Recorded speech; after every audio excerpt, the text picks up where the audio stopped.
Hi friends, எல்லாரும் எப்படி இருக்கீங்க? ஸ்கூல்ல ஏகப்பட்ட ஜாப் ஆஃபர் பண்ணியிருக்காங்க. ஸோ வீடியோவில் வர டீட்டெயில்ஸ் எல்லாமே இன்ஃபர்மேஷன் பர்பஸ்க்காக மட்டும்தான்.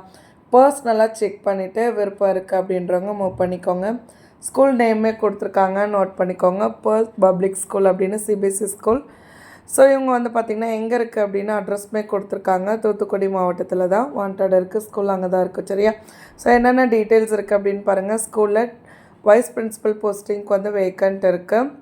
கல்வி தகுதி அப்படின்னு பார்த்தீங்கன்னா உங்ககிட்ட என்ன குவாலிஃபிகேஷன்ஸ் இருக்கணும் அப்படின்னா பிஜி டிகிரி முடிச்சிருக்கணும் அப்படின்னு சொல்லியிருக்காங்க. பிஎட் அப்படி இல்லைனா எம்எட் முடித்தவங்க அப்ளை பண்ணிக்கலாம் அப்படின்னும் சொல்லியிருக்காங்க.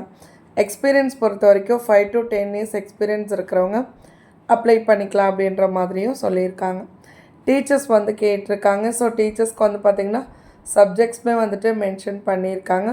ஸோ அதுவுமே கிளியராக ரீட் பண்ணிக்கோங்க. தென் ஓகே நீங்கள் சூஸ் பண்ணிக்கலாம். ஃபஸ்ட்டு பார்த்திங்கன்னா இங்கிலீஷ்க்கு ஸ்டாஃப் கேட்டிருக்காங்க. தமிழ் டீச்சர் வந்துட்டு வாண்டட் இருக்குது அப்படின்னு சொல்லியிருக்காங்க. அதுக்கப்புறம் பார்த்திங்கன்னா ஹிந்தி ஸ்டாஃப் கேட்டிருக்காங்க. மேக்ஸ்க்கு கேட்டிருக்காங்க. சயின்ஸ்க்குமே வந்து பார்த்திங்கன்னா டீச்சர் வந்து வாண்டட் இருக்குது அப்படின்ற மாதிரி சொல்லியிருக்காங்க. சரியா? ஸோ அடுத்து பாருங்கள், சோஷியலுக்கு வாண்டட் இருக்குது. எக்கனாமிக்ஸ் ஸ்டாஃப் கேட்டிருக்காங்க. அக்கௌண்டன்சி கேட்டிருக்காங்க. கம்ப்யூட்டர் சயின்ஸ்க்குமே வந்துட்டு ஸ்டாஃப் வந்து வாண்டட் இருக்குது அப்படின்னு சொல்லியிருக்காங்க. ஸோ இவங்களுக்கு குவாலிஃபிகேஷன்ஸ் என்ன இருக்கணும் அப்படின்னா யூஜி அப்படி இல்லைனா பிஜி டிகிரி, பிஎட் அல்லது எம்எட் கண்டிப்பாக இருக்கணும். ஸ்கூல் டீச்சர்ஸ் அப்படின்னா கண்டிப்பாக பிஎட் அப்படி இல்லைனா எம்எட் இருக்கணும்னு சொல்லியிருக்காங்க. கேஜி டீச்சர் வாண்டட் இருக்குது. கேஜி அப்படி இல்லைனா மாண்டிசரி டீச்சர் டீச்சிங் ட்ரைனிங் முடிச்சிருக்கணும்னு சொல்லியிருக்காங்க. யூஜி இல்லைனா பிஜி பிஎட் முடிச்சிருக்கணும்.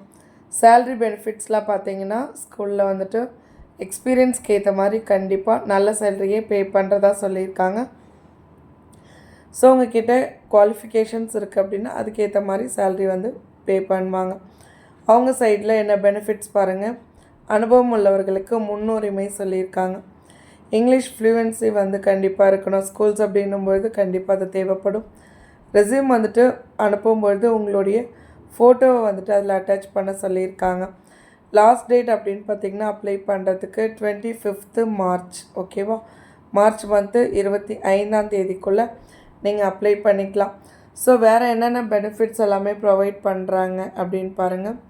நீங்கள் தூத்துக்குடியில் இருக்கீங்க அப்படின்னா நீங்களுமே வந்துட்டு அப்ளை பண்ணிக்கலாம் அப்படின்னு சொல்லியிருக்காங்க. சரியா? ஸோ மற்ற டிஸ்ட்ரிக்டில் இருந்து தான் அப்ளை பண்ணோம் அப்படின்ட்டு இல்லை, ஃப்ரீ ஸ்கூல் பஸ் ஃபெசிலிட்டியுமே இருக்குது அப்படின்னு சொல்லியிருக்காங்க. ஓகே, இன்டர்வியூ 25th நான் எப்படி அப்ளை பண்ணுறது அப்படின்ற மாதிரி இருந்தால் உங்களோட ரெஸ்யூமை மெயில் பண்ண சொல்லி அவங்களோட மெயில் ஐடி கொடுத்துருக்காங்க. இமெயில் மூலம் ரெஸ்யூம் சென்ட் பண்ணுங்கள் அப்படின்னு சொல்லிட்டு ஸ்கூலோடைய அட்ரஸும் கொடுத்துருக்காங்க. அவங்களுடைய கான்டாக்ட் டீட்டெயில்ஸுமே கொடுத்துருக்காங்க. ஸ்க்ரீன்லேயும் இருக்குது, டிஸ்கிரிப்ஷன்லேயுமே கொடுத்துருக்கேன். கிளியராக செக் பண்ணிக்கோங்க. சரியா? இதே மாதிரி ரெகுலர் வீடியோஸ்க்கு நம்ம சேனலை சப்ஸ்கிரைப் பண்ணிக்கோங்க.